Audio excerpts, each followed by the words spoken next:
elskurnar mínar, nú megið þið finna sætin ykkar.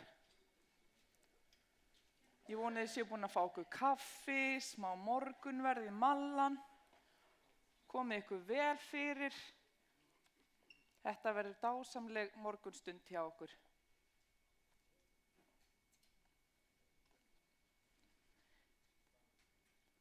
Ég heiti Dóra Björt og formaður umhverfis- og skipulagsráðs Reykjavíkur og það ægilega gaman að vera hérna með ykkur hér í dag.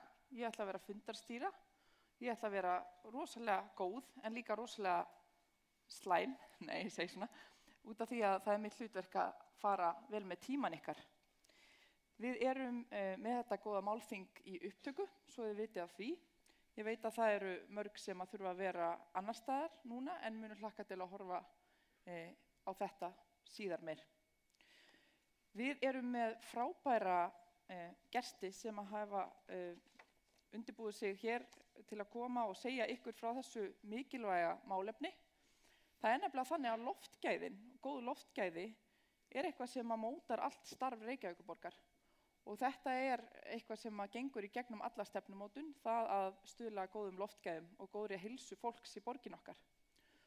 Og þess vegna þetta svo mikilvægt og þess vegna eru upplýsingar sem að varða þetta svo ótrúlega mikilvægar. Og það eru margir og mörg sem að ræða þetta sín á milli og stundum það ekki byggt á réttum upplýsingum. Og þess vegna finnst okkur svo gott að koma hér saman og fá helstu sérfræðingar landsins í þessum málaflokki. Ég ætla nú bara að leyfa mér að orða það svo. Við erum með innvalað lið sem ætlar að koma og segja okkur frá því sem að snýr upp og niður í þessum efnum. En við erum fyrst með mjög mætan mann sem ætlar að koma hér á eftir með hann Aðalstein Hauk Sverrisson. Og hann formaður stýrihóps bætt loftgæði og hér nú reyndar fyrst yfirferð yfir erindin, þau eru hér, þið getið látið ykkur hlakka til að heyra á þau. En við ætlum að byrja á yfirferð yfir stýrihópsvinnu sem ástæða þess að við erum hér saman komin í dag. Og ég vil bara nefna það hér strax í byrjun að við erum búin að opna samráðsgátt. Við erum að móta stefnu bætt loftgæði og erum búin að opna samráðsgátt í þessu samhengi og viljum endilega heyra frá ykkur. Bæði íbúum, sérfræðingum, öllum sem að hafa áhuga á þessum málaflokki, eru með hugmyndir að aðgerðum, eru með hugmyndir að markmiðum, eru með eitthvað einhverja áskorunar sem að þið viljið nefna sérstaklega í þessu samhengi og það hluti af þessari stefnumótun. Það svo mikilvægt að heyra frá ykkur, frá íbúum, frá þeim sem að þekkja best til og hvernig þetta snýr við ykkur. Þannig ég hvet ykkur til að fara inn á vefinn og láta í ykkur heyra. Sér í lagi kjölfar þessa málþings þegar þið hafið enn frekari upplýsingar til að byggja skoðanir ykkar á. En við erum hérna eins og ég segi með innvalað lið sem að ætla að segja okkur margt mikilvægt hér í dag. En við ætlum að byrja á honum Aðalsteini og hann Aðalsteinn borgarfulltrúi en hann líka formaður þessa stýrihóps loftgæði Reykjavík og ætlar aðeins að setja þá vinnu í samhengi dagsins í dag. Gjörðu svo vel Aðalsteinn. Hann Aðalsteinn, skal ég segja ykkur, Reykvíkingur. Hann reyndar fæddur í París, alinn upp í Bandaríkjunum og í Háaleiti og bústaðahverfi og býr þar nú í dag. Hann líka góður maður, félagi minn. Gjörðu svo vel Aðalsteinn.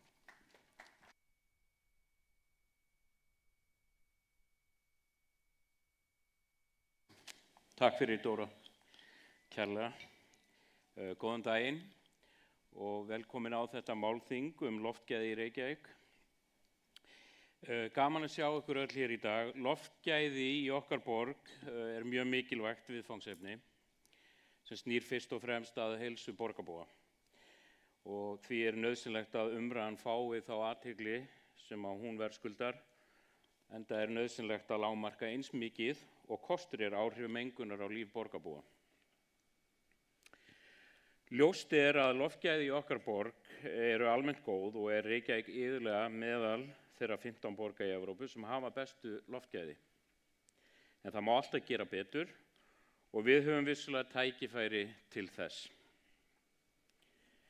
Við fáum mjög margar ábendingar hvernig megi bæta ástandið ekki síst þá ábendingu að einfaldlega sópa göturnar, oftar og betur, sem eru vissulega góð og gild ábending, en loftgæði einskorðast því miður ekki eingöngu við svifryk. Tilgangurinn með þessu málþingi að fræða íbúa ástandið í dag og þær áskoranir sem eru til staðar. Fræða það sem þegar hefur verið gert og verið að gera til að bæta loftgæði og hvaða möguleika við höfum til að bæta í og leita nýrra lausna. Undanfarna mánuði hefur stýrihópur loftgæði á vegum borgarinnar verið við störf með það að markmiði að marka stefnu í málaflokknum og uppfæra viðbragðs- og aðgerðaáætlun með nýjum aðgerðum til að draga úr loftmengun. Í þeirri vinnu meðal annars farið yfir lausnir og aðgerðir í öðrum löndum og metið hverju væri helst hægt að beita hér. Markmiðið að tryggja íbúum Reykjavíkur betri loftgæði til framtíðar og draga úr fjölda daga þar sem að loftgæði fari yfir heilsuverndarmörk. Og í því sambandi samstarf og samvinna við Vegagerð og önnur sveitarfélög á höfuðborgarsvæðinu hafin enda nauðsynlegt til að ná árangri. Reykjavíkurborg hefur verið leiðandi í loftgæðamálum og unnið að því að tryggja íbúum heilnæm lífsskilyrði með aðgerðum í skipulags-, samgöngu- og umhverfismálum. Reykjavík var fyrsta sveitarfélagið til að setja sér viðbragðsáætlun loftgæði árið 2009 og setti upp viðbragðsteymi sem grípur til aðgerða og veitir upplýsingagjöf til almennings. Reykjavík vill halda áfram að vera leiðandi í umræðum loftgæði og þetta málþing hluti af vegferð stýrihópsins til að tryggja áframhaldandi góð loftgæði í Reykjavík. Og eins og hefur komið fram, þá höfum við fengið til okkar helstu sérfræðinga landsins í þessum málaflokki til að fræða okkur þennan mikilvæga málaflokk. Ég hlakka til að hlýða á erindin í dag og vona að þið hafið bæði gagn og gaman af deginum. Takk fyrir.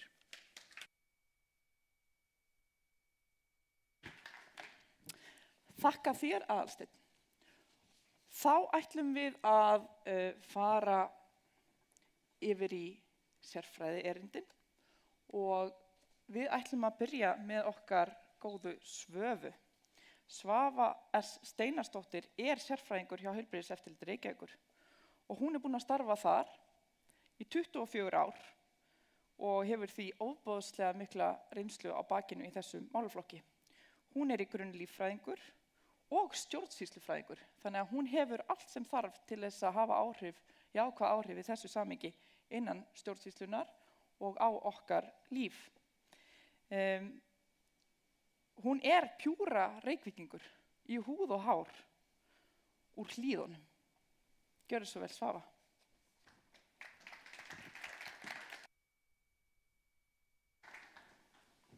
Takk hérlega fyrir, Dóra. Já, eins og Dóra sagði, þá ég búin að starfa hjá Heilbrigðiseftirlitinu í ansi mörg ár og orðin bókin af reynslu. Og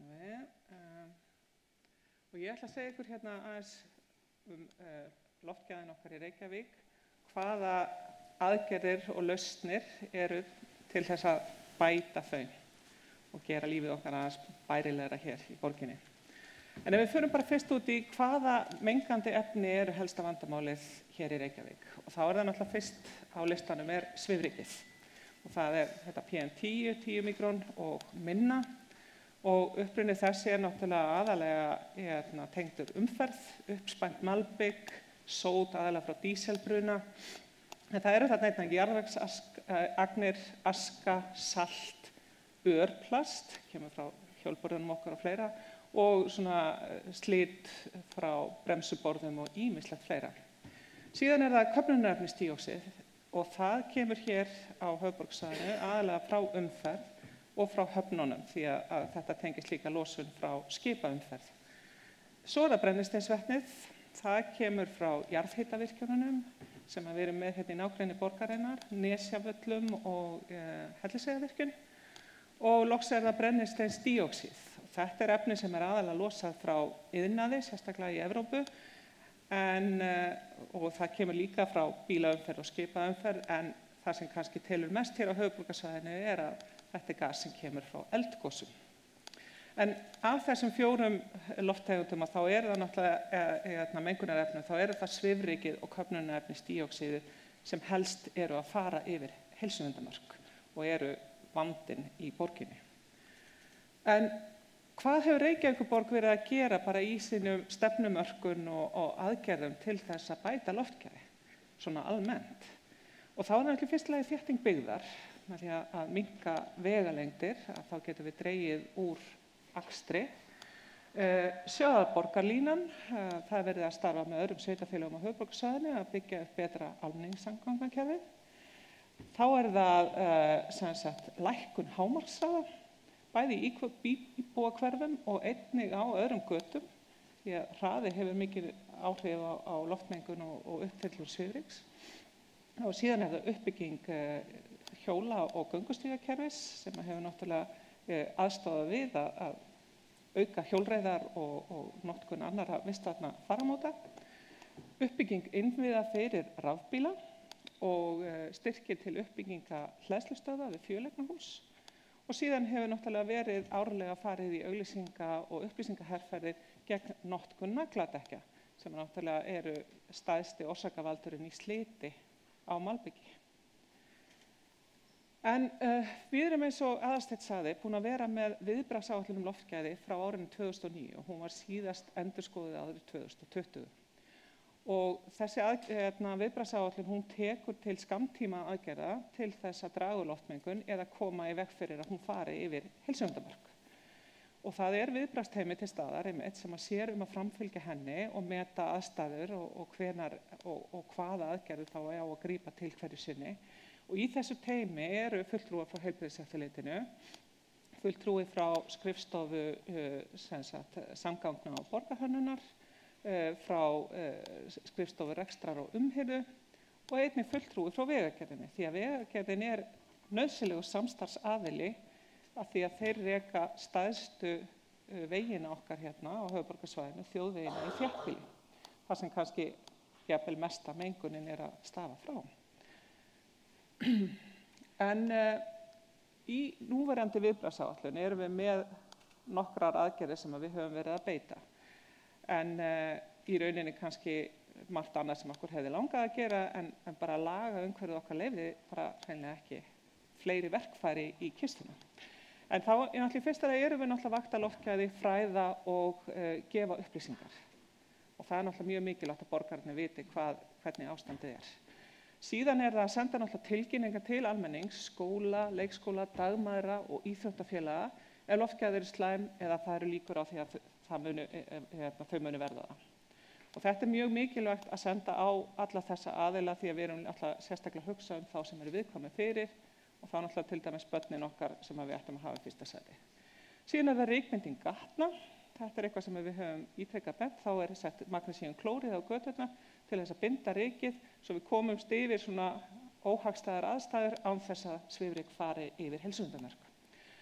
Við höfum verið að draga úr notkun hálkuvarnarsands og ég held ég sé ekki að ljúga neinu, held ég að við bara eiginlega alveg hætt að nota sand á hjóla og göngustíga. Þetta náttúrulega snar minnkar uppsprettu svifryks, sérstaklega inn í íbúahverfum. Og gatnafrið, það náttúrulega verið að þrífa þessar götur og margir vilja náttúrulega þess að þrifna meira. Og síðan höfum við verið að gera kröfur á stórum framkvæmdasvæðum rykbindingu með vökvun þegar það verið að rjúka upp til dæmis á þurrum dögum, svona stór athafnasvæði. Og líka eins þegar það verið að rífa niður byggingar, að það sé úðað þar yfir til þess að það verði ekki rykmyndun í næsta nágrenni. En árið 2019 þá var breyting á umferðarlögum og þar kemur inn ný lagaheimild og hún í 85. grein umferðarlaganna og hún gefur sem sagt sveitarfélögum og veghöldurum heimild til þess að grípa til aðgerða til umferðarstýringar til að draga úr loftmengun. Og þetta í rauninni alveg nýtt inn að þessi heimild sé komin til í lögin. Þegar að lögin voru í frumvarpsdrögum að þá var inni heimild til sveitarfélagana til að taka gjald af nagladekkjum, en sú heimild féll út áður en að lögin voru síðan gefin út. En þessi grein tiltekur aðgerðir sem eru mögulegar og þar á meðal eru breyting á hámarkshraða, takmörkun á umferð stærri ökutækja eða takmörkun almennrar umferðar, með því til dæmis að einhver tiltæk ökutæki þeim bannaður akstur á ákveðnum svæðum, hægt að nota oddatölu, jafnatölu til þess að ákveða hverju megi keyra hverju sinni og svo framvegis. Og þetta eru sem sagt nokkrar aðgerðir sem að ekki hægt að beita í viðbragðsáætluninni okkar í dag. Og þetta væri þá viðbót við þau tæki og tól sem við höfum í höndunum núna.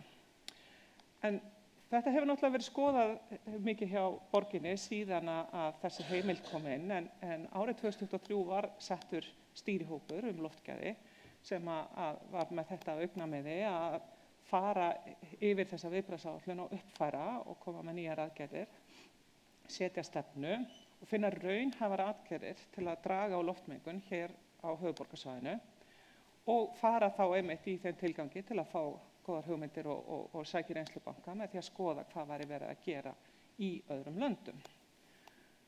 Og ef við bara aðeins rennum yfir það sem við höfum verið að sjá í nágrannalöndum okkar, að þá til dæmis Frakkland, þar búið að byggja upp kerfi, svokallaða grænna svæða, sem fylgst við með rafrænni vöktun. Og það ekki bara íbúar sem að þurfa að fara eftir þessum reglum grænu svæðin. Allir ferðamenn, þeir þurfa að skrá bílana sína og þeir þurfa að vera með sérstök merki, svona QR-kóða á bifreiðinni sem svo skannaðar þegar þú ferð inn á þessi svæði. Og bifreiðar eru flokkaðar í mengunarflokka og sumar mega bara hreinlega ekki fara inn á ákveðin svæði. Í öðrum tilvikum kannski þarf að greiða fyrir að fara inn á þessi svæði. En þetta kerfi talið vera mjög hvetjandi til þess að fara yfir í umhverfisvænni bíla. Við förum svo yfir til Svíþjóðar. Þeir hafa meira en alls verið að vinna með að takmarka umferð ákveðnar götur í Stokkhólmi. Fleiri borgir í Svíþjóð eru að hugsa að fara sömu leið. Þeir eru líka búin að setja sér grænsvæði, svokallaðar milljón-sónur, og þar einmitt takmarkuð umferð ákveðina tegunda af bifreiðum.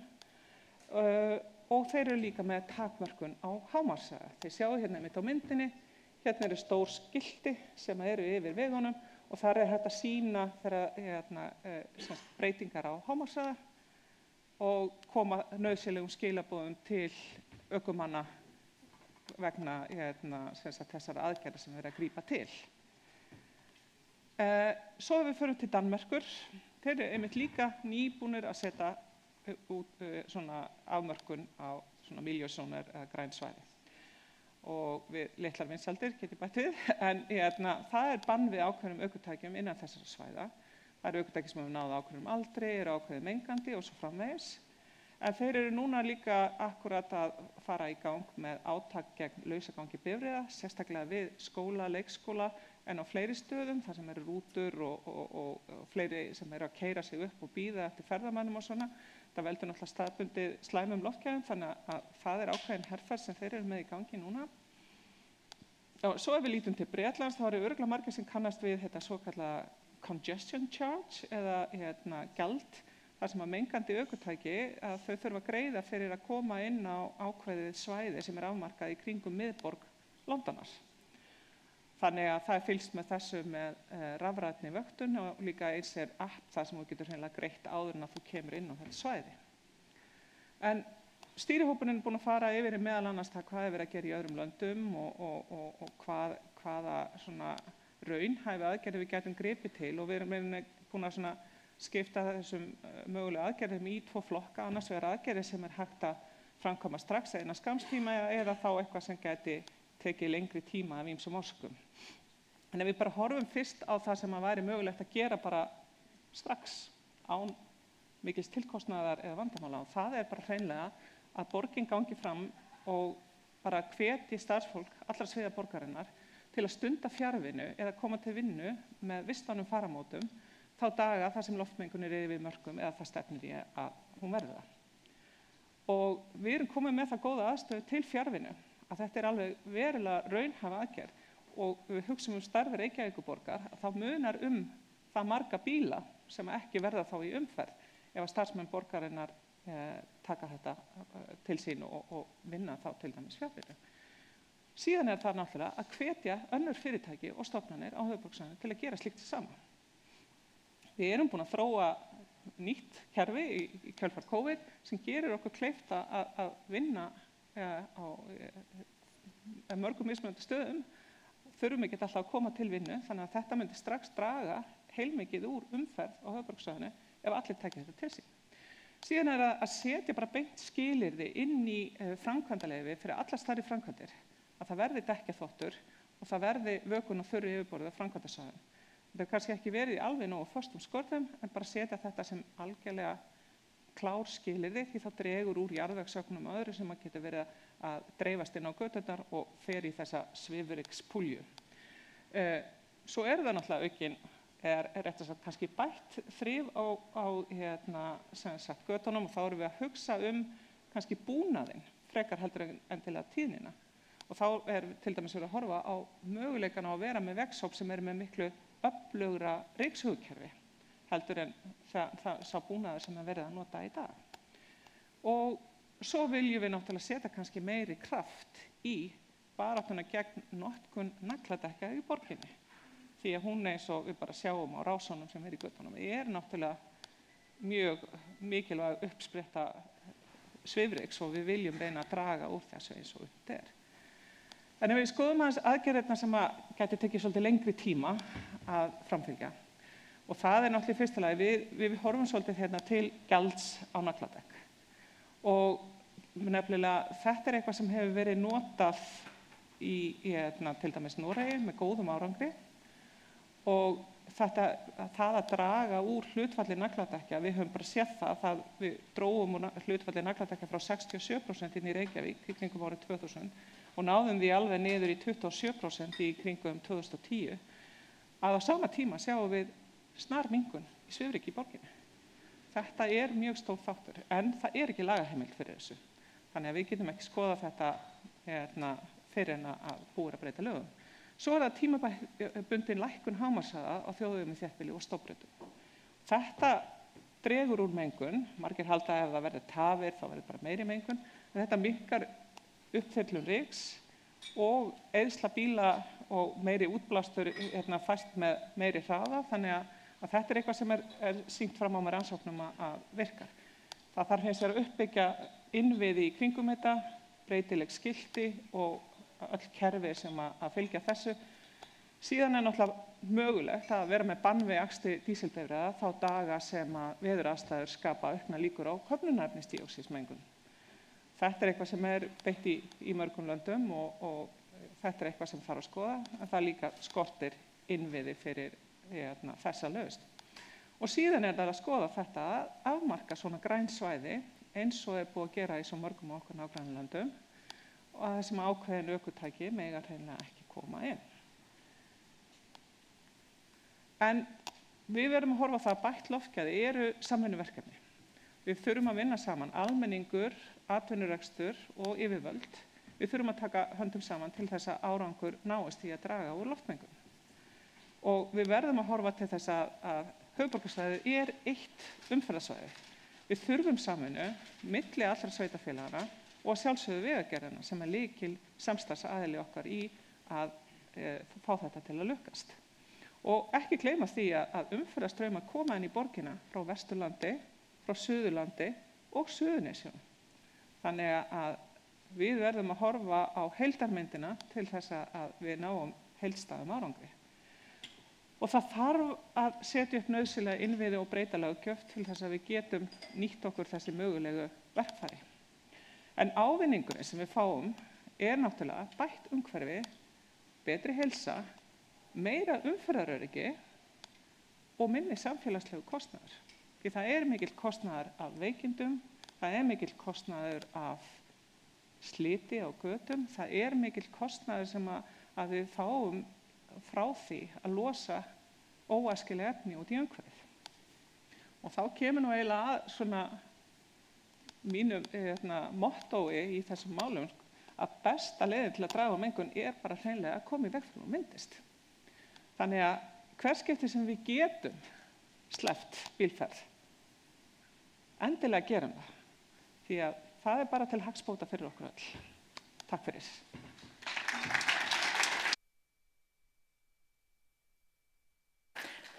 Þakka þér, Svava. Frábær yfirferð og dregur þarna upp aðgerðir sem að mögulegt að fara í, en eins og ég segi þá stýrihópurinn að störfum og þið getið enn lagt til alls konar tillögur, vangaveltur og skoðanir í þessu samhengi og ég vil enn og aftur hvetja ykkur eindregið til þess að láta í ykkur heyra. Það mikilvægt fyrir okkur og lýðræðið skiptir miklu máli. Þá ætlum við að fara yfir í að fjalla gatnaðarslit, uppþyrlun vegriks og mótvægisaðgerðir og það hann Þorsteinn Jóhannsson sem loftgæða sérfræðingur hjá Umhverfisstofnun sem ætlar að koma og fjalla þetta. Hann Þorsteinn í grunninn jarðfræðingur og áður hann fór svo yfir í umhverfisfræðina. Hann hefur starfað hjá Umhverfisstofnun í 18 ár og líka hokinna reynslu eins og ég segi einvala lið hér í dag. Að auki hefur hann starfað líka hjá rannsóknarmiðstöð byggingarinnar, svo hefur bakgrunn í því að vinna að leiðum til að bæta malbyggið til þess að koma líka í veg fyrir myndun svifryksins. Og svo hann Árbæingur, síðast en ekki síst. Gjörðu svo vel, Þorsteinn.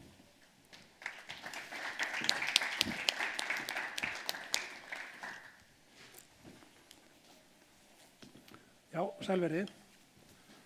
Ég ætla að tala gatnaðarslit og vegrik og hvað hægt að gera í þessu. Flott. Vegriki, það ráðandi þáttur í öllum þessum stóru svifryksstoppum sem koma á höfuðborgarsvæðinu. Þeir geta verið ansi háir, en þó að þessi toppar komi, þessa nokkra mengunardaga, þá heilt séð loftgæðin í Reykjavík góð. Og Ísland skiptust á við svona 2, 3, 4 önnur lönd að vera í toppsætum í Evrópu yfir bestu loftgæðin. En við kannski svolítið á sama stað eins og ég hef notað hugtakið norrænar nagladekkjaborgir. Þetta sama vandamál í borgum, stórum bæjum í Noregi, Svíþjóð, Finnlandi og Íslandi. Og í þessum fyrirliti ætla ég að tala slit og malbyggi, áhrif nagladekkja, uppsöfnun og uppþyrlun og mótvægisaðgerðir. Hvað hægt að gera? Og já, ég ætla líka að reyna að svara spurningunni, ekki bara nóg að sópa oftar. Þannig að við fáum mjög oft þessa spurningu. Helstu áhrifaþættir, það náttúrulega bara fjöldi bíla á nöglum, tegund naglanna skiptir líka máli og fjöldi, og þyngd ökutækis á nöglum, ökutæki 10 tonna bíl, vörubíl, hann slítur meira heldur en fólksbíl, kannski gróflega 10 sem meira, en þá ég bara að tala yfirborðsslitið. Það oft talað það sem heitir niðurbrot burðarlags og þar stóru bílarnir, þeir slíta í fjórðaveldi af þyngdinni, þannig að það stóru bílarnir ráðandi. En það sem skiptir líka miklu máli hraðinn á bíl sem á nagladekkjum. Og skiptir miklu máli að lækka, vera ekki með of mikið hraða og norska rannsókn sýndi fram á ef þú lækkar hraðan úr 85 í 60, þá það 44% munur á sliti þar á milli. Takast á að bremsa, öll svona breyting á hröðun, það skiptir máli, það slítur meira, þess vegna oft dýpri hjólför við gatnamót. Og svo náttúrulega skiptir slitþol malbyggsins miklu máli, því sterkara malbygg, því minna slitnara og því minna vegrik kemur frá því. Kannski svona smá fræðileg glæra skoðaðins hvaða kraftar það sem verka á malbyggið. Það tvenns konar kraftar, það sem kallast slípun og slípunarkrafturinn óháður hraða. Það bara ákveðin fasti fyrir hvern ekinn kílómetr. Svo það sem mætti kalla brot og plokkun, það eykst mikið með hraða og þegar bílar nagladekkjum keyrir, þá kemur svona ákveðið högg af hverju nagla þegar hann lendir í götunni. Og það getur brotið upp úr koddnum og það getur líka losað koddn upp úr malbygginu. Nagladekk hafa batnað miklu meira í gegnum árin. 1970 voru það að slíta miklu meira heldur en í dag, kannski 20-30 grömm á hvern kílómetr. 2000 var að komið kannski 5-10 grömm. Og dekki dagur ennþá betri, en við erum samt til þess að gera komin á nokkur flata kúrfu við náum ekkert mikið meiri framförum í hvað naglarnir slíta, þó það geti kannski eitthvað mjagast. Og svona gróflega séð, það er ekki alveg samhljóða rannsóknin, en við erum að tala um að bíll á nöglum slítur kannski 20 til 40 sinnum meira heldur en hérna bíll sem er ekki á nöglum. Og við reynum að setja eitthvað samhengi 20 sinnum meira. Ef við gerum það fyrir að 50% bíla sé á nöglum, þá eru þeir valdir af 95% slítinu. Ef ykkur tækist að fækka bílum á nagladekkinu í 5%, þá eru þeir sagt ábyrgir fyrir helmingin á öllu gatnasliti. Þannig að þetta er mjög mikið. Þessar tölur gatnaslit, þetta kemur mikið frá Svíþjóð, Finnlandi, þær eru miklar rannsóknir. Í Svíþjóð eru menn með aðeins með svona græju, þetta er svona veghermir kallað, þetta er svona 4 hjól hérna á hringekju, það er að láta þetta vera hjól eða nagladekk eða sumardekk og svo er sett raða hérna hellum úr malbyggi og svo er þetta látið rúlla og það er mælt meðal annars ryksugu aftan við hvert dekk og svo líka malbyggshellunar eru vigtaðar fyrir og eftir. Þannig að þetta er hægt að fá mjög góðar upplýsingar hvernig mismunandi dekk slíta.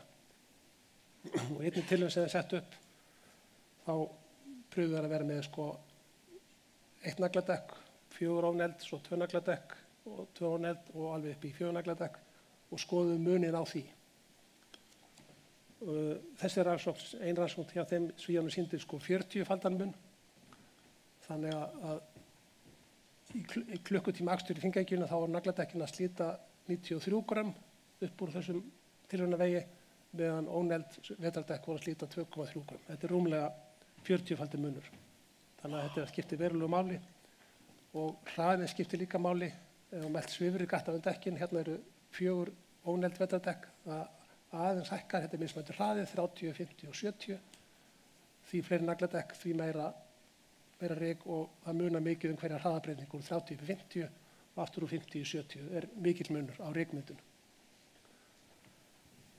Þetta sem nagladekkin slíta upp á yfirborðinu, það breytist ekki allt í svifryk, sumt eru grófar í korn, en þau lenda á götunum og þau geta svo brotna niður síðar undan umferðinni. Það er meira sem skiptir máli heldur en hérna nagladekkin og það eru líka stóri þættir eru eins og frosttíðusveiflur. Og hérna á Suðvesturlandinu það er mjög mikla frosttíðusveiflur. Það er endalaus veðraskipti, endalaus umhleypingar og á kannski slæmi vetri í Reykjavík eru við kannski með stærðargráðunni 8-10 frosttíðusveiflur. Og það er að skapa bara mjög mikið veðrun og álag á malbyggið.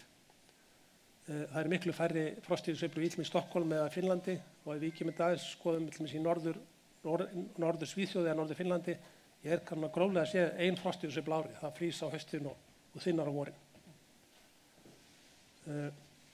Svo er náttúrulega götuna saltar til þess að draga úr hálku. Saltnotkunin, hún hraðar þessari frostíðusveiflu. Þannig að vatnið kemst dýpra ofan í, það er minni yfirborðsspenna í vatninu en það er salt og þannig að það nær að sprengja meira næst þegar það frýs. Það er oft talað um að saltið leysi upp malbyggið, það gerir það ekki.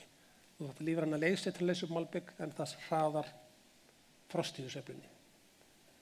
Og naglar, salt og frostíðusveiflur skapa mjög mikið álag og líklega er kannski bara hvergi eða óvíðan eins mikið álag á malbygg eins og hér. Við erum með nákvæmlega jafnstætt malbygg í Reykjavík og Stokkólmi, nákvæmlega jafnmikla umferð, það slitnar að hraðar hér út af veðrinu. Og við getum ekkert breytt veðrinu hérna Og það er oft sagt í umræðinu hérna, það er bara svo mikið ryk hérna, þetta er handónýtt malbygg. Það átti kannski við fyrir 30-40 árum. Það eru 30 ár síðan fyrsti farmurinn af erlendu grjóti að fluttur inn, græninn frá Svíþjóð. Og í dag eru meira og minna allar götur, þessar stóru umferðargötur sem Vegagerðin er að malbygga, það er notað mjög gott malbyggi í þær og það hafa verið mikla framfarir. En það er þessi veðrátta sem svitum upp með sem er bara að skapa, sem er að auka slítið. Og minni nagladekkjanotkun, hún dregur úr sliti og það er bara beint samband og mjög sterk tengsl. Aftur á móti, eða mjög háð veðrinu, hvernig minni nagladekkjanotkun skila sér yfir í minna svifríki. Það getur verið allir bílar á nagladekkjum, en ef það er blautar götur allan veturinn, þá er ekkert svifrík. Þannig að veðrið spilar mjög stort hlutverk þar.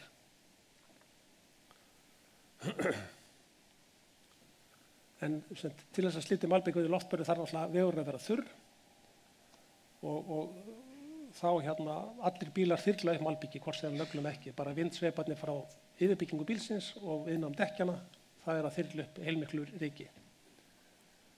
Og í Stokkhólmi þeir meira það geta verið kannski frostillur dögum saman, jafnvel vikum saman. Hérna á Íslandi, Suðvesturhorninu sérstaklega alltaf að skipta veður. Þannig að það mjög sveiflukennt þessar sveiflur hjá okkur. Það sem ég nefndi áðan, í Oslo þá á völdum götum þá lækkaði hraðan á hverjum vetri úr 80-60 til að minnka slitið. Og þá spurning hvað þetta að gera? Og fækka bílum á nöglum, sopa götur, þvogötur eða rygglindaðar og það að vera eitthvað að blanda af öllu þessu. Ég ætla að sýna ykkur nokkra myndir bara af svona götusópun, verið að sópa Miklubrautina og þið sjáu þetta þykkalag og það fær mikla athygli, þetta mjög augljóst það sem þetta liggur, það minna að sjá Þegar þessi bíll búinn að, hann með 2 sópa, hann með eitt svona hringsóp sem í kantinum og svo með svona keflasóp sem alveg undir allri breiddin á bílnum, þannig að hann að sópa nánast bílbreiddina og það alltaf sprauta vatni til þess að það fyllist ekki upp. Allt myndi bara hverfi ryk annars. Svo bílinn nýbúinn að keyra yfir og þetta þykkalag farið og það lukkar svona vel úr fjarlægð en ef við skoðum nær þá gatan ennþá svona. Það kannski búið að taka 95%, 99% en svona fínasti hlutinn sem situr eftir og það jafnvel búið að smyrja honum svolítið út á götuna sem var ekki áður. Og hér ný sópa á Akureyri og þessi brúni litur, þetta svona einhver götuleið sem búið að smyrja út á þó að búið að taka mesta massan. Hérna svo mynd sem tekin upp í Grafarvogi, þarna talsvert ryk, þarna var sópa svona 3 tímum áður en myndin var tekin. Og þetta bara rétt hjá það sem ég bý og það var greinilega miklu meira ryk fyrst og eftir það sem var sópað. Þannig að það þarf að sópa, það skiptir máli hvernig það gert og það getur verið, veðrið stór áhrif og við getum ekki sópað í frosti. Þannig að sópun getur verið ágæt en það þarf eiginlega helst að smúla líka á eftir.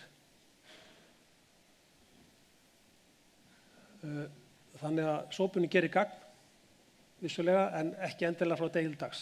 Þetta er svona ákveðin forvörn að það safnist upp mikið og við þurfum að sópa en það eru ákveðin vandkvæði við það yfir vetrarmánuðina. En vissulega þegar veturinn sleppir aðeins þá erum að gera að fara fullt í þrif. En það tekur líka langan tíma að sópa. Sóparabíll þegar hann sópa, hann fer á hægum göngur hraða. Það fer kannski svona hratt Þannig að það tekur mjög langan tíma, við erum að tala marga vikur sem tekur að sópa alla borgina. Aftur á móti getur verið mjög fljótt að rykbinda. Hérna svona tækilbíll, tankbíll, meðan sóparabíllinn keyrir á göngur hraða, þá getur tankbíllinn keyrt á 60 og bleitt göturnar með saltpækli, natríum, magnísíum, klóriðpækli. Og þannig að við getum rykbundið alla helstu umferðargötur bara á part og degi. Og rykbindingin hún fljótleg, hún ódýr. Þetta samt bara svona redding, þetta virkar í kannski 1, 2, mestalega 3 daga. En hún hefur reynst mjög vel á öðrum Norðurlöndum og til dæmis mjög mikið notuð í Stokkhólmi. Ég segi þetta kantlag fær oft mikla athygli, menn hafa svolítið pröfað sig áfram að taka bara kantinn, en það sýnir sig að það ekki nóg. Hugsanlega þyrfti að setja meira á kantinn og við skoðum aðeins hvernig rykið þyrlast upp. Þetta er á Miklubrautinni, þetta ekki með svona sumlins á móti sól þannig að þetta íger aðeins, eða það sést betur rykið. Hérna má sjá þetta þykka kantlag. Strætón ekki að keyra nálægt kantinum, hann ekki að þyrlu þar en það kemur talsvert ryk frá þessum strætó og líka þessum bíl sem að skipta akreinar. Þannig að rykið að koma öllu vegviðbörnur, þannig að það þarf rykbinda milli beggja kanta, ekki bara þykka lagi í kantinum. Og rykbindingin þarf að vera partur af almenni vetrarþjónustu og þetta passar vel við aðra vetrarþjónustu. Þetta er svona Það er að nota sama mannskap, svipaðan tækjabúnað, mikið til sömu efni og vakt og viðbúnað kerfi eins og í vetrarþjónustunni. Og Vegagerðin sér vetrarþjónustu á þessum stóru stofnvegum í Reykjavík og hefur verið að bara pröfa sig áfram og búin að ná, myndi segja, nokkuð góða tökum á þetta í samvinnu við borgina. Og líka það passar að nota saman sem gerðinu svona álagstímar í hálkuvörnum og ríkbindingu, þeir falla í raun aldrei saman. Og já, ég búin að segja þetta hérna. Og hvað virkar best í baráttunni við Vegarík? Það kom út skýrsla frá Norrænu ráðherranefndinni fyrir nokkrum árum, þar sem tekið saman reynsla fyrst og fremst frá Noregi, Svíþjóð og Danmörku, Noregi, Svíþjóð og Finnlandi, hvað virkar best og reynda að setja það fram á einfaldan hátt. Til dæmis varðandi nagladekkin, að draga nagladekkjum, að fara í upplýsingaherferð, hvetja fólk til að nota síðunagladekk, það virkar alveg, það fær 1+ af 3 mögulegum. Það sem virkar best og fær fullt úr stiga, það er einhvers konar aðgerðir sem koma við í pingunni af fólki, einhver gjaldtaka af notkun nagladekkja. Það virkar miklu betur. Sópun og gatnaþvottur, það getur virkað, það fær alltaf 2+ af 3 mögulegum, en það getur líka virkað öfugt, það fær 1-. Þannig að það skiptir máli hvernig er sópa, það getur, eins og ég sýndi á, það getur verið meira ryk fyrst og eftir. Og rykbindingin, hún fær í raun fullt hús, 3+ af 3 mögulegum, þannig að hún virkar mjög vel. Og þetta er bara síðasta glæran. Takk fyrir mig.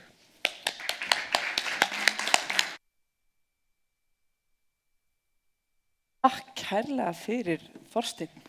Þetta var ótrúlega gagnlegt og góð yfirferð og þú varst alveg á hárréttum tíma. Vel gert. Enda byrja ég að veifa ef að tíminn er að nálgast, þegar það bil 2 mínútur eftir, og svo fer ég alveg á fullt ef að fer að líða yfir tíman og ég nefni það að ég gæti fyrir að syngja ef að þetta gengur og langt yfir tíman. En þannig að þið getur látið ykkur hlakka til þess. Við erum hér með annan góðan mann sem heitir Þröstur Þorsteinsson. Þetta er samt ekki sonur hans Þorsteins, svo það sé nú sagt, þó þeir starfi innan álíka geira. En hann Þröstur er prófessor í umhverfis- og auðlindafræði við Háskóla Íslands. Hann er í grunninn jarðeðlisfræðingur og hefur unnið mikið með tengsl mengunar og heilsu og mikið með til dæmis læknum í þessu samhengi. Þannig að hann hefur mikið það að segja áhrif á heilsu. Hann er líka alinn upp í Vogahverfinu í Reykjavík. Gjörðu svo vel, Þröstur.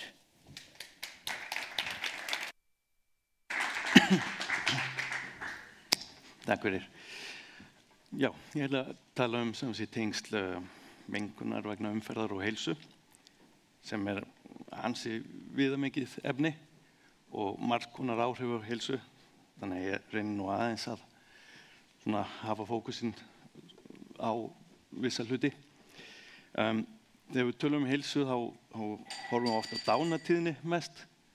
Það er tiltölulega einfaldur mælikvarði, það skilja allir hvað það þýðir, að mæla fjöldi dauðsfalla. Hins vegar eru til betri mælikvarðar á áhrif mengunar, svokallað DALI, sem mælir þá þau ár sem tapast, bæði vegna ótímabærra dauðsfalla og líka vegna þeirra ára sem þú ert að lifa með sjúkdómi. Ef þú ert með astma eða lungnasjúkdóm, að þá hefur það náttúrulega áhrif á lífsgæðin.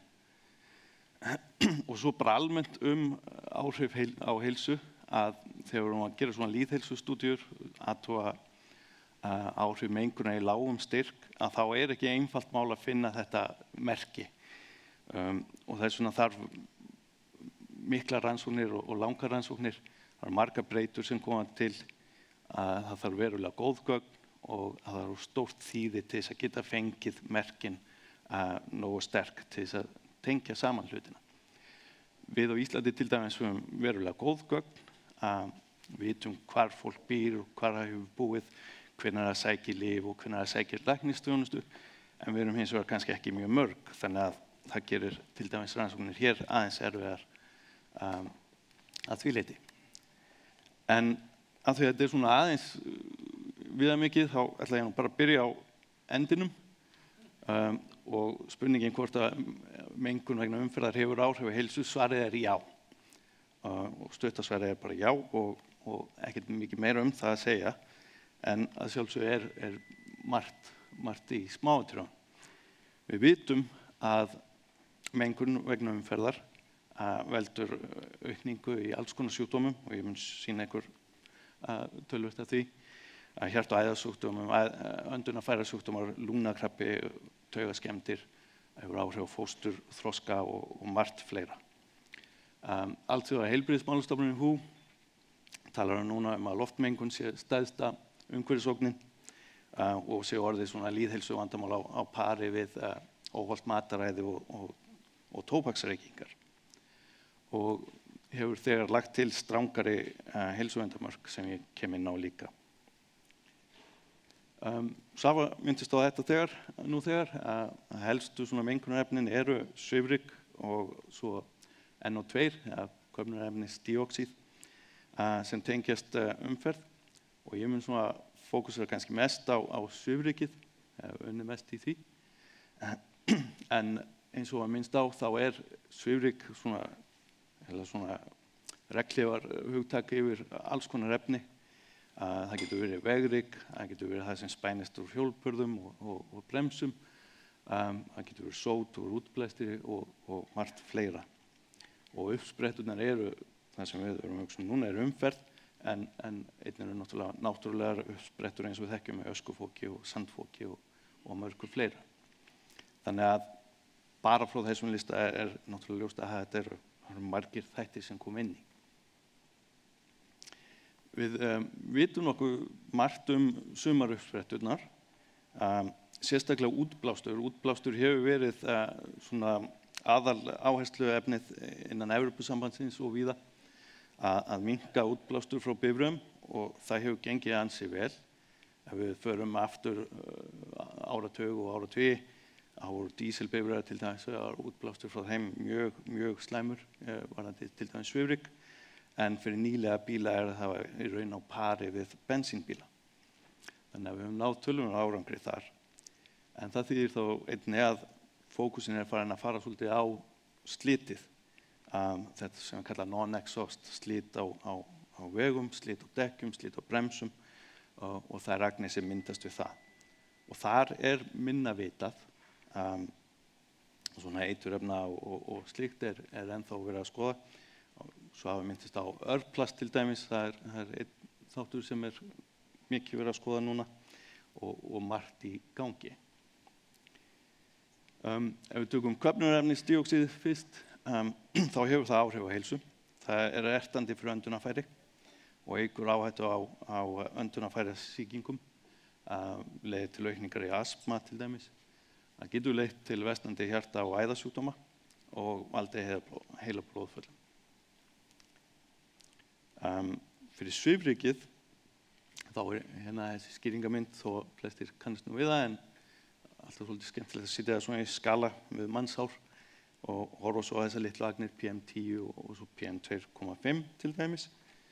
Þetta eru sem sé mjög litlar agnir sem mynda síðan við vegslit og dekkjaslit og bremsuslit og útblástur og síðan náttúrulegar uppsprettur líka.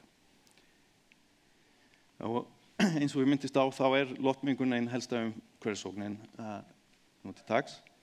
Á heimsvísu hægt að rekja alltaf 7 milljónir dauðsfalla til loftgæða eða loftmengunar. Það bil 4 til 5 milljónir vegna loftmengunar utantýra. Og í Evrópu þetta helst svifryk sem að ógna heilsu, mest af loftmengunni. Ég setti að ganni, þó að það sé kannski ekki mjög gáfulegt, að útreikningar á áhrifum eru ansi breytilegir og það mikil þróun í hvernig við skilgreinum þessi áhrif. Þannig að mat á fjölda dauðsfalla vegna fíns svifryks til dæmis á heimsvísu hleypur á milli 4 og 8, 9 milljónir manna. Þannig að við sjáum að það ennþá svona hægt að gera þetta á nokkra mismunandi vegu. En ef við tökum Ísland, þá hefur þetta áhrif á Íslandi líka og ef við notum gögn frá Umhverfisstofnun Evrópu, að þá má rekja alltaf 69 ótímabær dauðsföll til útsetningar á fínu svifryki á Íslandi og eitthvað mögulega 28 dauðsföll til NO2. Sjáum að tölur hérna í sviga og svo aðrar tölur fyrir framann og þetta eru mismunandi reikniaðferðir. Til dæmis fyrir NO2 nánast engin dauðsföll, þá ákveðin þröskuldur og mengun fyrir neðan vissan þröskuld hefur ekki áhrif en síðan hefur því verið breytt og núna reiknað með nýrri aðferðum þar sem sá þröskuldur lækkar og ég kem einmitt inn á það að það eru í raun engin lægri mörk fyrir þessa mengun. Það engin mörk þar sem við getum sagt að við þessi mörk hefur þetta engin áhrif á heilsu. Það hefur áhrif á heilsu alveg niður í nánast 0. Svifrykið hefur áhrif af því að það kemst í gegnum varnarkerfi líkamans, þessar fínu agnir. PM10 og smærri komast niður í lungu og lungnaberkjur og ennþá smærri agnir komast niður í lungnablöðrur og út í blóðrásina. Þannig að þessar agnir geta komist mjög víða líkamann. Og það sem við sjáum aukin tíðni í alls konar sjúkdóma eins og ég minnst á. Áhrifuna gætir bæði vegna skammtíma og langtíma útsetningar. Það segja að við fáum snarpa toppa í mengun, þá getum við séð þau áhrif í fjölda lyfjaúttekta eða innlagna, en einnig til lengri tíma hefur það áhrif. Hvers vegna?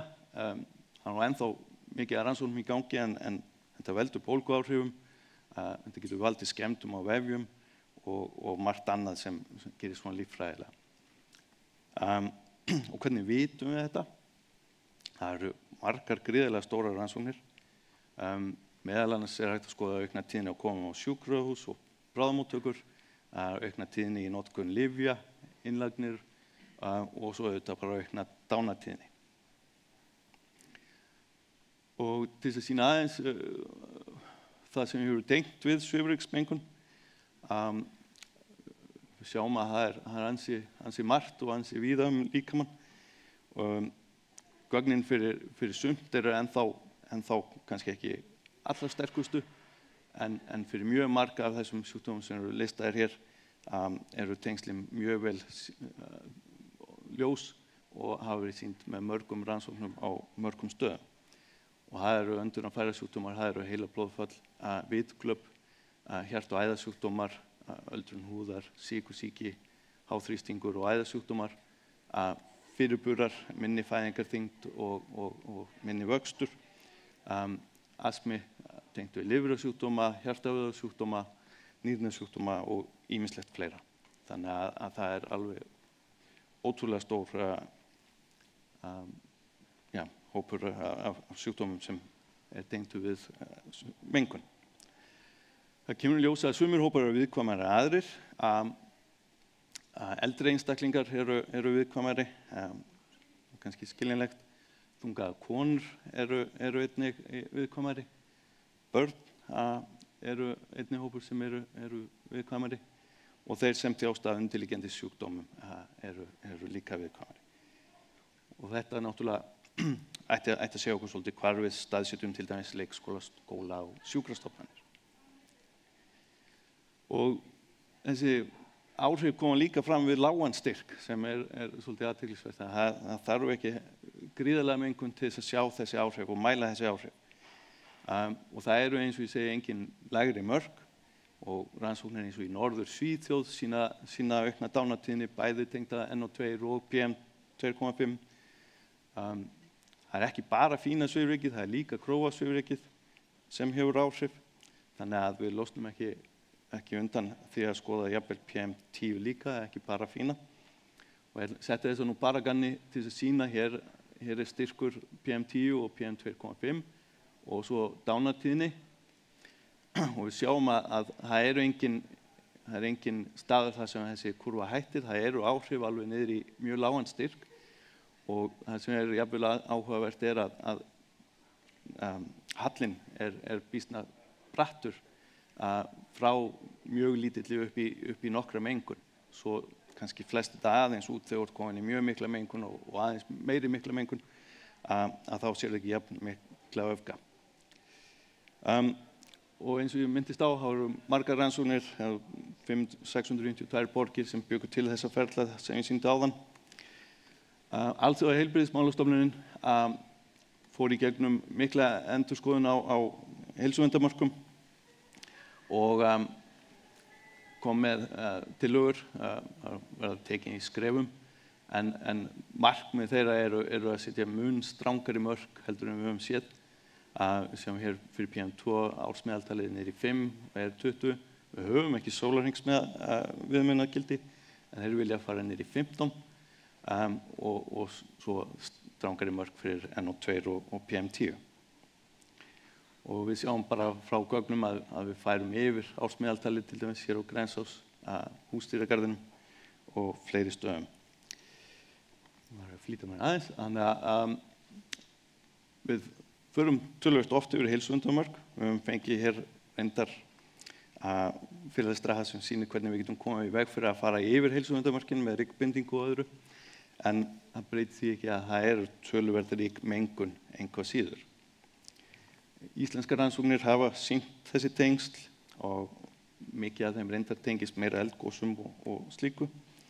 En nýlega rannsókn tengdi astma í börnum mjög sterkt við mengun og kom mjög sterk áhrif PM2,5 til dæmis. Rannsóknir sýna að ferðamáti meira útsettur ef þú gengur og hjólar heldur en ef þú ert í strætó og minnst ef þú ert í bíl sem er kannski pínu öfugsnúið með það sem við viljum kannski sjá. Ég hjólaði daginn og þurfti að flýta mér og þurfti að hjóla með frá Miklubraut á stilltum degi og ég held að það hafi ekki haft góð áhrif á heilsuna þó að hjólreiðar séu góðar. Umferðin fyrir ekkert minnkandi eins og við sjáum, hún eykst. Við erum að sjá aukningu í dísilbílum undanfarið. Rafbílar aðeins að koma inn, en þó við losnum við útblástur frá rafbílum, þá eru ennþá spurningar eins og að þeir eru þyngri almennt. Sennilega sama hlutfall á nagladekkjum, þannig að svifryksmengunin minnkar ekki og jafnvel versnar með fjölda rafbíla. Nú þarf ég að fara að klára, þannig að ég ætlaði bara að sýna á minnst á hraða og svifryksmengun og nagladekk. Bara nagladekkin yfirgnæfa allt annað þegar við skoðum framleiðslu og svifryki. Og til þess að enda þá ætla ég bara að sýna að módelreikningar var norrænt verkefni sem var reiknað á kílómetraskala og þá sjáum við að það smist svolítið vel út mengunin, en við getum reiknað núna á fínni skala og fengið mun meiri upplýsingar þar sem við getum reiknað þetta út.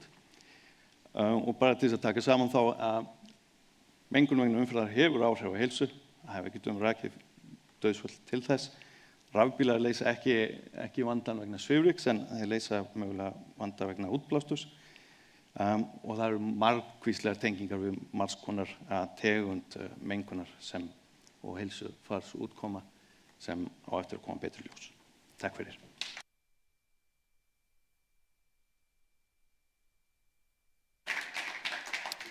Þakka þér, Þröstur. Þetta var nú aldeilis gagnleg yfirferð og setur hlutina svolítið í samhengi af hverju þetta sem við erum að ræða hér í dag skiptir máli. Þetta varðar hreinlega heilsu, framtíð og líf. Það er ekkert annað hægt að segja það. En takk fyrir Þröstur, þetta var mjög gagnlegt. Þá er hér komin síðust en ekki síst. Hún Hrund Ólöf Andradóttir er prófessor í umhverfis- og byggingarverkfræði við Háskóla Íslands og reyndar fyrsta konan á Íslandi til að gegna slíkri stöðu. Hrund sérhæfir sig í orsökum, dreifingu og afleiðingum umhverfismengunar. Og hún hefur tekið lítið millistopp í Vesturbænum, þó hún búi nú ekki í Reykjavík að svo stöddu, en kemur kannski tilbaka síðar. Gjörðu svo vel, Hrund.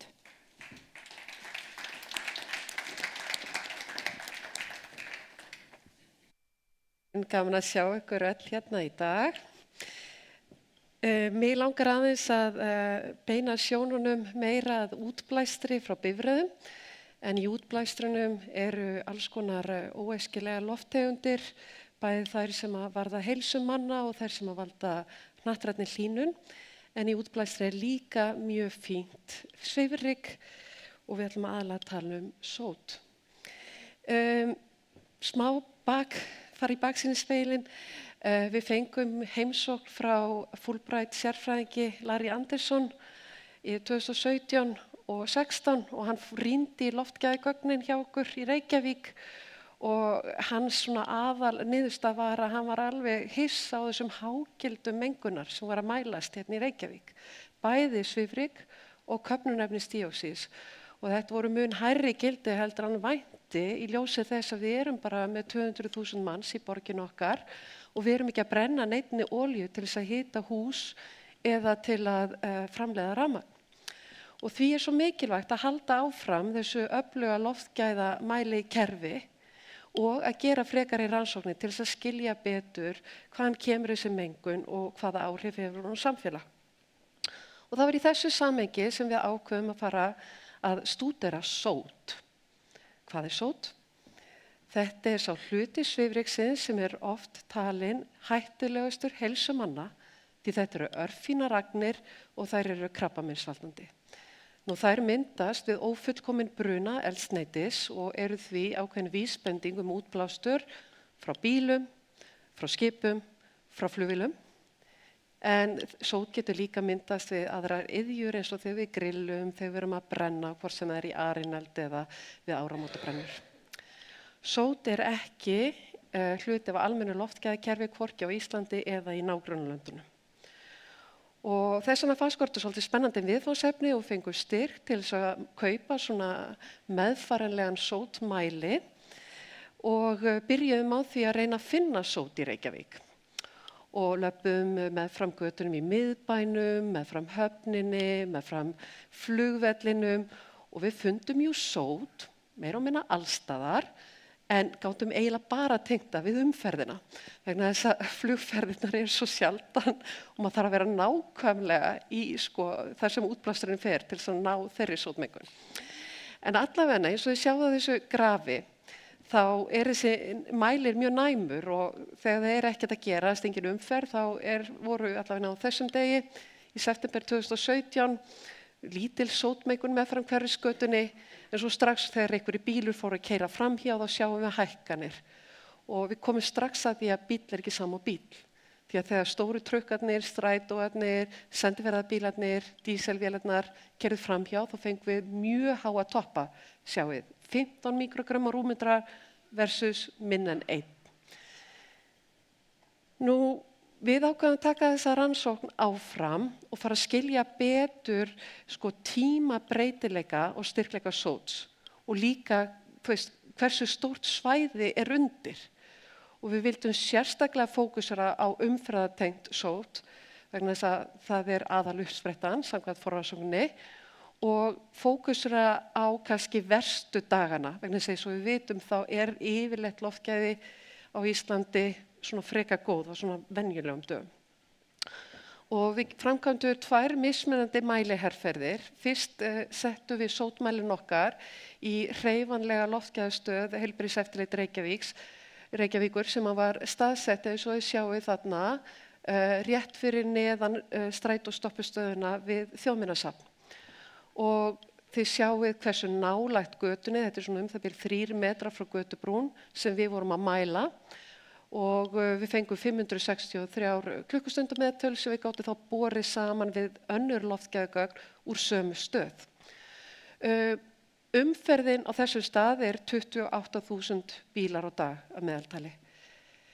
Þar á eftir, þá í desember til apríl 2018, þá fórum við í herferðið þar sem við gengum með sótmælin frá Klambratúni að Skeifunni, yfir Göngubrúna og tilbaka og þræddum síðan Hlíðahverfið að lokum. Og við endurtókum þetta 20 sinnum, bæði í morgunumferðinni og í eftirmiddagsumferðinni, Þetta svæði, Miklubrautar, þar umferðin mun hærri eða alltaf 50.000 bílar Skeifumegin og nær kannski 37.000 bílum við Klambratún. Hér eru niðurstöðurnar frá þessu staðbundnum mælingum við Hringbraut í Reykjavík.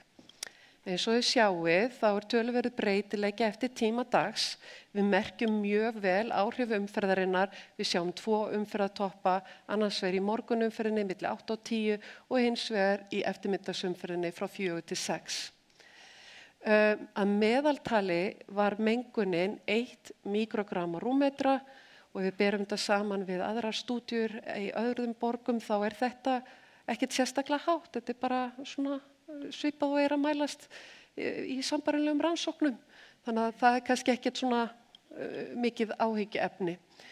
Við sjáum að það mikill breytileiki eftir dögum og sá breytileiki ræðst að mestu eftir veðurfari og þá sérstaklega hvort að það vindasamt og hvernig stöðuleiki loftsins En í stuttu máli þá erum við að mæla langhæst gildi í froststillum hávetur. Það að segja frost, lítill vindur og svona janúar og desembermánuðir, kannski verstir. Ef við skoðum mælingar á sóti meðfram Miklubraut 2 mismunandi daga. Vinstra megin sjáið þið þegar það svona meðalaðstæður. Þið takið eftir því að miðgildi mengunar í kringum 1 sem sambarilegt við miðgildið frá Hringbraut. Þið sjáið að almennt sér þetta frekar lággildi nema við gatnamót þar sem að bílar í lausagangi og það bara staðfesting á því sem hefur verið rannsakað erlendis að þegar bílar í lausagangi þá verið að losa mikinn útblástur. En ef þið horfið á hina myndina, hægra megin, það þessar dæmigerð vetrarstillur í miðjum desember. Hér sjáið þið að meðalgildið búin að hækka næstu 8-falt, eða í 8,8 mikrogram á rúmmetra og við erum með mjög há gildi á löngum vegaköflum sem ekki bara bundin við gatnamót. Það vegna þess að og það sem okkur fannst kannski áhugavert hérna þessi vegkafli sem á milli Háleitisbrautar og Grensásvegar. Þetta vegkafli þar sem að göngustígurinn innan við mön. Þannig að það mön byggð til þess að vernda nærlendi ekki umhverfi fyrir hljóðmengun en hún verndar ekkert rosalega mikið gangandi eða hjólandi fyrir sótmengun. Ef við skoðum sambærilega mynd fyrir 2 mismunandi daga sót í Hlíðahverfinu, þá sjáum við að á vorin þegar vindur kringum 4 metrar á sekundu, loftið í kringum 5 gráður, þá bara mjög lág gildi af sóti að mælast inn í hverfinu. Að miðgildi 0,5 mikrogram á rúmmetra. En aftur ef þið skoðið hægra megin í froststillu, þannig við að ræða nokkuð mikið frost, -6 gráður, sem töluvert mikið fyrir Reykjavík. Vindurinn undir 1 metra á sekundu og hér erum við að sjá að það hækkuð sótgildi allstaðar í hverfinu. Það engin staður sem við gátum sagt að væri meira og minna sótfrýr. Miðgildið hefur hækkað úr 0,5 yfir í 4,5 og það nýföld hækkun. Og ástæðan fyrir þetta gerast í froststillum það vegna þess að þegar froststilla þá loft svo stöðugt, það bara bærist ekki. Þannig að við erum með útblástur bíla hérna í 30 cm fjarlægð frá götu og það dreifist, þessi útblástur dreifist rosalega lítið. Þannig að hann þynnist mjög lítið og getur safnast upp. Og þannig vorum við ofta að mæla hærri gildi í eftirmiddaginn heldur en morgunin.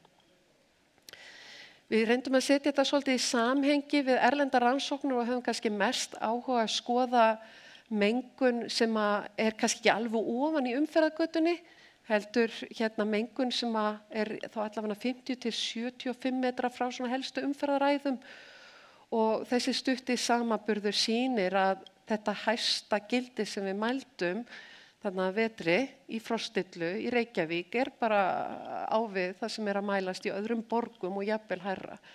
Þannig að þetta er áhyggjuefni. Ef ég tek saman þessa rannsókn, meðalgildi sóts sem við vorum að mæla meðfram umferðargötum var bara í nokkuð góðu samræði við erlendis rannsóknir, en frostillumælingarnar voru mjög háar og kannski það sem kom okkur mest á óvart hversu stórt áhrifasvæði mengunarinnar er. Að við erum að tala svæði alltaf 300 metra frá stofnbraut þar sem eru verulega hækkuð gildi á sóti. Og það svona setur ákveðna spurningar viðkvæma starfsemi sem er í þessari fjarlægð frá stofnbrautum með þessum miklum umferðarþunga. Eins og hefur komið fram áður þá þetta áhyggjuefni að við erum ekkert að sjá mikla breytingu í umferð frá því að við gerðum þessa stúdíu 2018. Bensín- og díselbílum þeim fer fjölgandi enn þann dag í dag, þrátt fyrir markmið annað. Þó svo að sót sé ekki mælt í þessu almenna loftgæðakerfi sem að Reykjavíkurborg og Umhverfisstofnun er að reka, þá getur almenningur fylgst með og fengið vísbendingu hvort það er mikið sót með því að skoða köfnunarefnisdíoxíð. Þegar við fundum mjög háa fylgni milli sótsins sem við mældum meðfram Miklubraut og meðfram Hringbraut og mælinga á köfnunarefnisdíoxíð á sömu stöðum. Þannig að almenningur getur tekið upplýstar ákvarðanir, til dæmis að kannski ekki að vera að hjóla meðfram Miklubraut á dögum þar sem frostilla og það búið að staðfesta háa köfnunarefnisdíoxíð mengun á loftgæði.is. Nú svo talar vísindaheimurinn það að þeir sem í bíl geta reynt að lágmarka útsetningu á sóti og öðrum óæskilegum efnum í útblæstri með því að loka gluggunum, stilla á hita og setja loftræstikerfið á hringrás. En auðvitað bílar eru misþéttir, þannig að eldri bílarnir hleypa oft meira af mengunin inn, þannig að það er svona bara að hafa það í huga. Nú svo eitthvað verið að tala það er hægt að kaupa öflugri síur heldur en þessa frjókornu síur, þessa hefðbundnu, en ekki hef mér nú tekist það samt á Íslandi. Mín loka orð í raun og veru bara endurtaka þann boðskap sem að Svava byrjaði að segja, að svona grundvallarreglan í öllum umhverfisfræðum að besta lausnin við umhverfisvandamáli að skrúfa niður uppsprettuna. Og ef við erum leifum okkur að horfa á marghliða ávinninga, þá kemur í ljós að þeim meira sem við náum að draga almennt séð úr umferð, skiptum yfir í umhverfisvænni ferðamáta eins og að fara með almenningsvagni eða að ganga og hjóla til vinnu, þá fáum við ekki bara þennan ávinning að draga úr sótmengunni, köfnunarefnisdíoxíðsmengunni, hnattrænni hlýnun, úr losun CO2, heldur erum við líka að draga úr hljóðmengun. Við erum að fara betur með innviðin okkar, draga úr sliti, minnka kostnað við slit og draga þetta úr götusöryggi. Takk fyrir.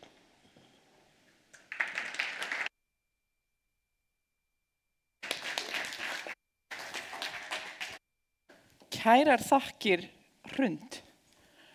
Þá erum við komin að síðasta lið þessarar dagskrár og við erum búin að fara yfir vítt og breitt svið í þessum efnum með okkar helstu sérfræðingum á Íslandi í þessum málaflokki.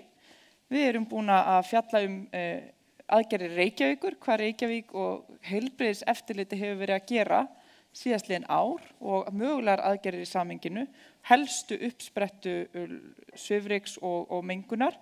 Við erum búin að fjalla gatnaslit og vegrygg, mótvægisaðgerðir. Við erum búin að fjalla áhrif á heilsu og við erum líka búin að fjalla svona áhrifasvæði, hversu vítt og breitt þetta fer yfir og rannsóknir í því samhengi. Þannig að við erum með mikið upplýsingum en nú viljum við fá okkar góðu sérfræðinga upp á svið, ef þið viljið vera svo væn, að koma hérna til mín, Svava, Þorsteinn, Þröstur og Hrund, og þá verður svigrúm til þess að spyrja örfára spurninga hér í lokin. ef að einhverjar eru.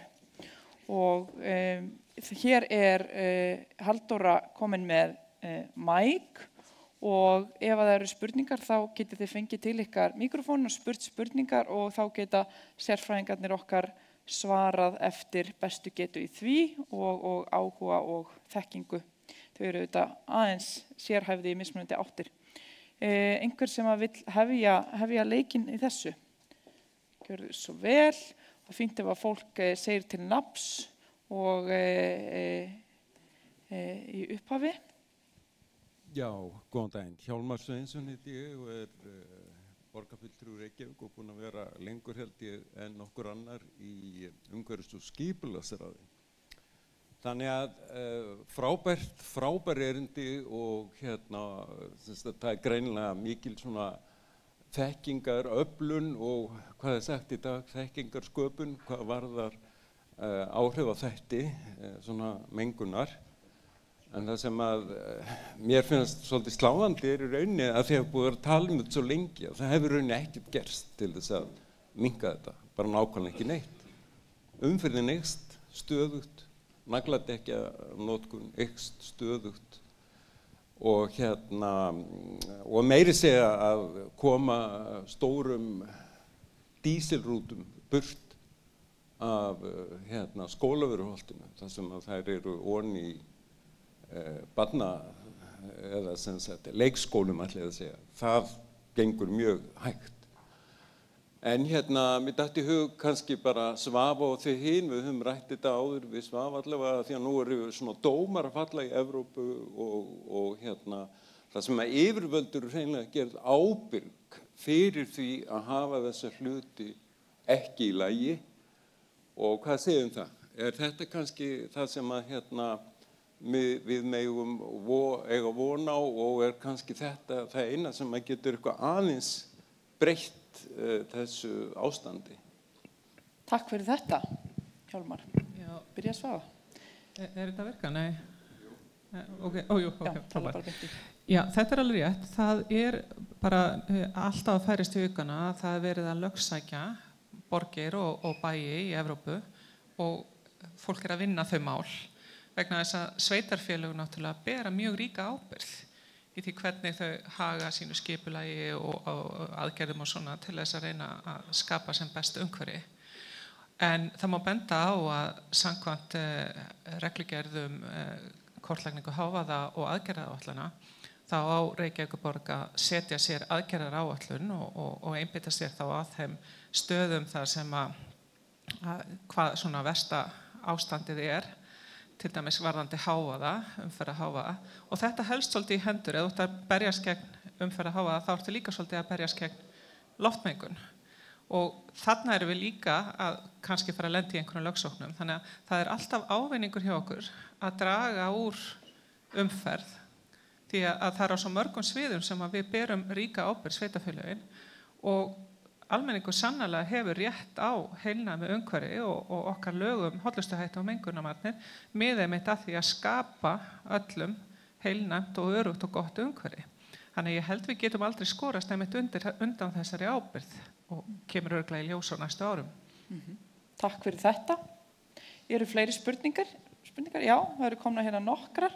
Við höfum ekki svo mikið tíma þannig að við þurfum kannski að taka 2 og 2 saman til að flýta eins fyrir. Ég sé hérna aftast til hægri svo hérna eru 3 kannski byrjum bara hérna út í enda já, ég veit ekki alveg hvor ykkar var á undan hérna já,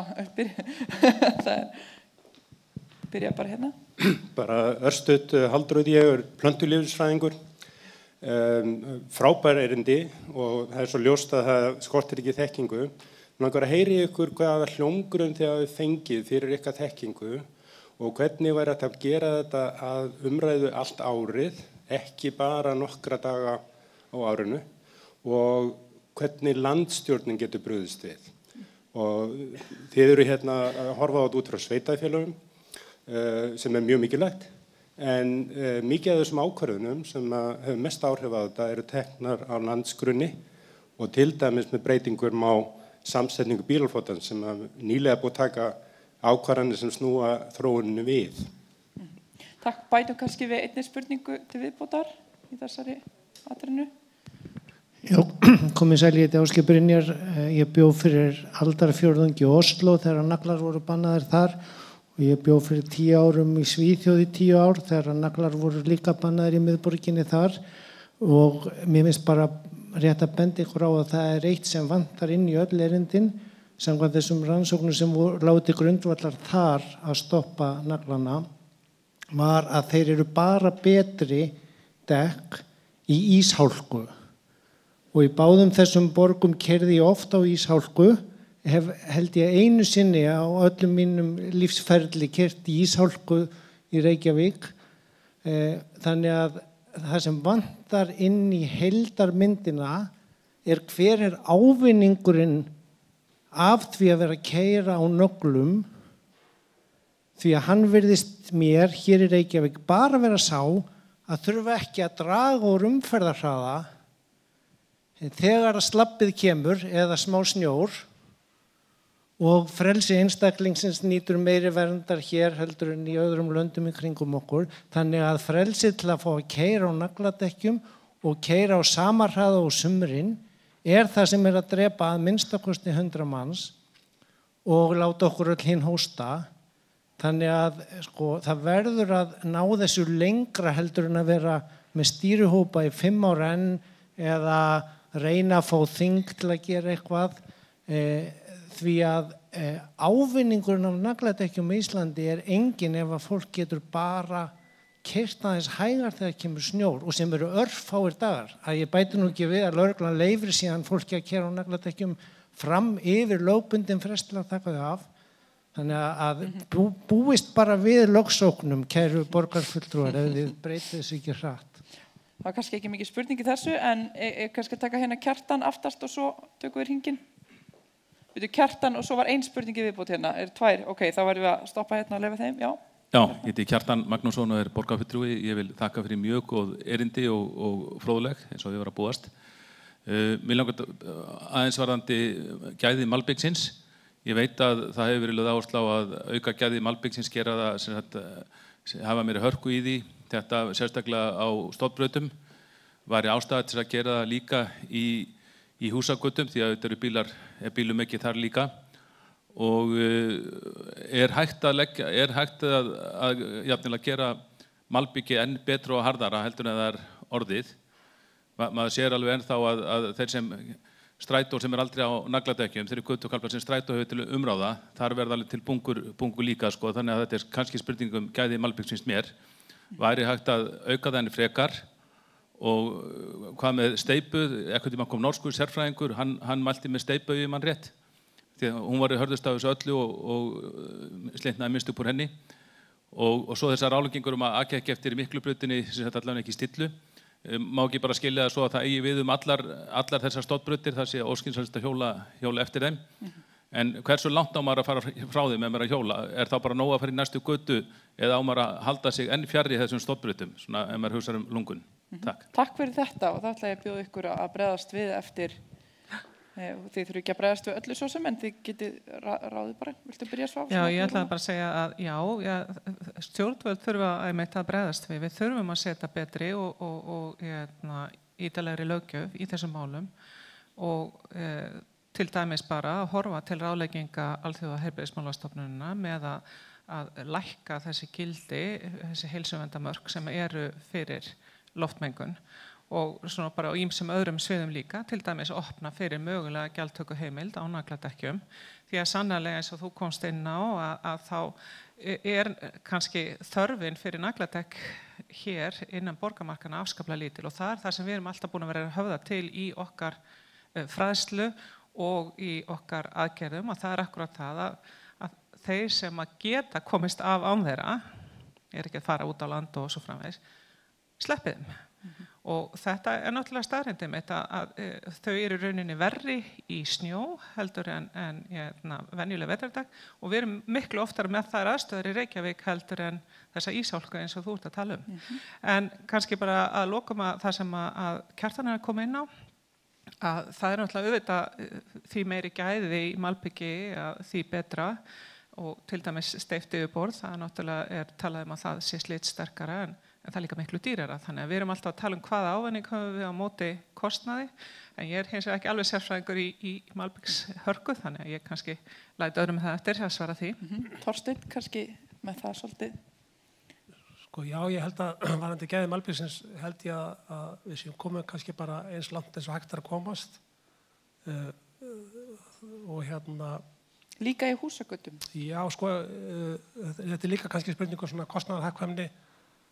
Það kannski engin ástæða til þess að vera með kannski dýrt hágæðamalbygg í húsagötum og bílastæðum. Það bara svo miklu minna slitálag þar og ég get bara nefnt dæmi, Dóra nefndi að ég árbæðingur, það ennþá sama malbyggið á bílastæðinni í Árbæði sem ég bjó, það var malbyggað fyrir líklega 50 árum og það bara í fínu lagi.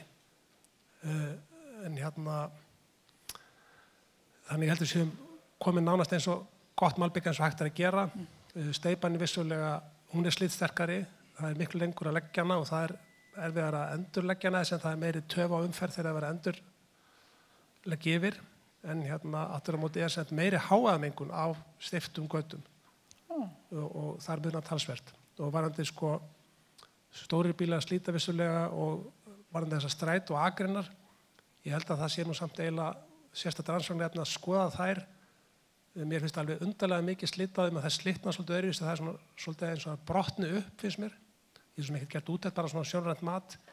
Bara þetta rauða efni sem ég nota í það það, ég held að þú skoða sérstaklega þessar strætókunar og þetta rauða slita. Mér finnst það brotna undarlega mikið upp og það svona springur allt. Var eitthvað eitt í viðbót Kjartan með malbyggið þegar þetta komið? Ég held að Já, held það og maður bjóð ykkur að bregðast til henni. Já, kannski ekki mikið við að bæta. Stefna stjórnvalda stundum óskiljanleg, meiri áherslu á almenningssamgöngur væri sniðugt. Þetta með rafbílana, já, hvernig það tengist markmiðum í loftslagsmálum skilur held ég enginn.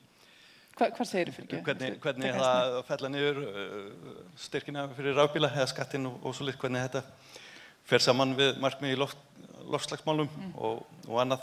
Þannig að það erfitt að skilja stjórnmálin held ég, mín niðurstaða allavega. Varðandi hversu langt á að fara til þess að forðast mengun, það fer eftir hversu stillt veðri kannski svolítið og hversu lengi það að byggjast upp mengunin. Ef það stillt heilan dag þá dreifist það lengra eins og Hrund var að sýna. Þannig að það ræðist svolítið að því. Takk, Hrund. Ég bara hef ekkert miklu við að bæta þannig að ég ætla bara að gefa. Já. Heyrðu, við komumst nú ekki mikið lengra en við skulum leyfa kannski 2 viðbót og söfnum aftur saman, tökum eitt hring og svo förum við að slúta þessu, gjör svo vel. Hæ, Albína heiti ég og ég samgönguhjólari og mamma og ég eiginlega á heima á Holtsbraut og ég á dóttur í Álftamýraskóla og son á leikskólanum Múlaborg. Dóttir mín er 10 ára þannig að hún ekki lengur á frístundaheimili en hún var á frístundaheimilinu Álftabæ sem þú veist, eiginlega bara ofan á Miklubraut. Þú veist, það sem börnin einmitt út að leika sér seinni part dags þegar mesta mengunin og ég bara búin að vera ótrúlega hugsi yfir þessu með loftmengunina og ég hef reynt að benda á það að þau þurfa að bæta verklagsreglurnar fyrir kannski sérstaklega þessa leikskóla, frístundaheimili og skóla sem eru svona staðsett og það eru fleiri skólar og leikskólar sem eru þannig staðsett sem eru svona nálægt þessum miklu umferðargötum og þar þurfum við að styrkja fagfólki í skólanum til þess að kunna lesa úr þessum gögnum. Börnum í Álftamýraskóla til dæmis aldrei haldið inni þegar það mikið loftmengun nema þegar það gefið út svona sérstök tilkynning. Svo þeim haldið mikið oftar inni á leikskólanum sem jákvætt, eða þú veist, jákvætt og neikvætt, auðvitað það ömurleg staða að börnin okkar geti ekki farið örugg út að leika sér af því að fólk þarf að geta keyrt út allt höfuðborgarsvæðið. Og ég bara vil sjá borgina að taka miklu stærri og miklu dramatískari skref heldur en hefur verið gert hingað til og ég sjálf á rafmagnshjóli og ég fær stanslaust spurningar frá fólki rafmagnshjól en fólk vílar fyrir sér kostnaðinn sem að reyndar þegar þú hugsar að nýr bíll kostar 7 milljónir og rafmagnshjól kostar innan 500.000 svolítið svona kjánalegt en ég held að borgina þetta líka reyna að koma sterkar inn í að styðja við fólk og fjölskyldur að kaupa rafmagnshjól og bara mér finnst annað sem ég vildi líka kannski fá svör við loftrensitæki í skólum og leikskólum sem eru svona illa staðsett, sem eru ofan í þessum umferðargötum. Er það eitthvað sem myndi geta hjálpa börnunum okkar að verða fyrir minni áhrifum af þessari mengun? Já, takk fyrir. Takk fyrir þetta og þá var hérna aftast gjörðu svo vel. Já, sæl. Pétur Marteinn heiti ég. Ég annars vegar formaður íbúðaráðs hérna í Miðborg og Hlíðum og hins vegar lögfræðingur hjá úrskurðarnefnd umhverfis- og auðlindamála. Mér heyri svona á erindunum ekki vera neinir ókostir við að draga úr umferð og kostirnir kannski fjölmargir. Þið hafið svona kannski aðeins rætt þau verkfæri sem að yfirvöld hafa til að gera það og hafa nefnt þarna hvatning sem reynda kannski helst beinist af þeim sem að verða fyrir minnstum áhrifum og vantar kannski aðeins upp á lagaleg verkfæri svona alltaf kannski beita vendinum ef svo má segja. En þó var einn að talað umferðarlögin nýlegu, hérna 8.15. greinina, þar sem sveitarstjórn og vegagerðin geta takmarkað umferð. Það hefur aldrei verið gert mér að vitandi og svo hefur svo sem verið heimild í reglugerð loftgæði frá 1999 til að gera þetta. Hún kannski aðeins almennari reyndar. En það sem ég aðeins að velta fyrir mér, eins og Hjálmar kom inn á, þá þessar lögsóknir vegna umhverfis- og loftslagsmála dálítið að aukast og ég held að eina ástæðan fyrir við höfum ekki séð það hér á Íslandi að það mjög erfitt að komast með þessi mál fyrir dómstóla, fyrir einstaklinga. En nýlegur dómur Mannréttindadómstólsins í málinu gegn Sviss, hann opnaði dálítið á svona lögsóknir félaga. Þannig að ef það til dæmis félag astmasjúklinga á Íslandi, ef það til, þá sé ég vel fyrir mér eftir þennan dóm að það gæti sótt mál fyrir dómstólum og svona bara kalt á litið þá það mál eiginlega gjörunnið gagnvart Reykjavíkurborg. Við með í reglugerð hérna fjölda daga sem að má fara yfir mengunarmörk. Ég held að það mark hafa aldrei staðist. Heimildin sem þó til staðir í lögum ekki beitt. Þannig að hérna bara ískalt á litið þá þetta gjörtapað mál fyrir borgina. Þannig að mín spurning kannski hvað þarf til að koma til að þessum lagaheimildum sem þó til staðar verði beitt? Já, ég fæ bara strax að bregðast við það kannski fyrir spurningunni að það náttúrulega eitthvað sem við þurfum að setja algjörlega í forgang hjá okkur, það að velja staðsetningu skóla og leikskóla fjarri stórum stofnbrautum, það sem hægt að loft- og hávaðamengun. Og allar ráðleggingar bæði frá Alþjóðaheilbrigðismálastofnuninni og Umhverfisstofnun og Heilbrigðisstofnun Evrópu akkúrat að það þurfi að setja sér reglur og þetta eitthvað sem við þurfum að setja inn í okkar löggjöf. Og þetta reyndar í tillögum að endurskoðuninni loftgæðaáætlun fyrir Ísland að horfa á að setja svona lágmarksfjarlægðir inn. Og við þyrftum líka náttúrulega bregðast við á þeim stöðum sem að sögulega hafa verið settir niður skólar og leikskólar á óheppilegan stað og reyna að finna einhverja mótvægisaðgerðir. Síðan hvað varðar þessar lagaheimildir sem að koma inn á hérna í seinni spurningunni, að þá erum við búin að fá það staðfest bara með lögfræðilegri skoðun og búin að gera í gegnum árin að þessi heimild sem í reglugerð loftgæði frá 1999 hún bara ekki nothæf, hún ekki með neina lagastoð.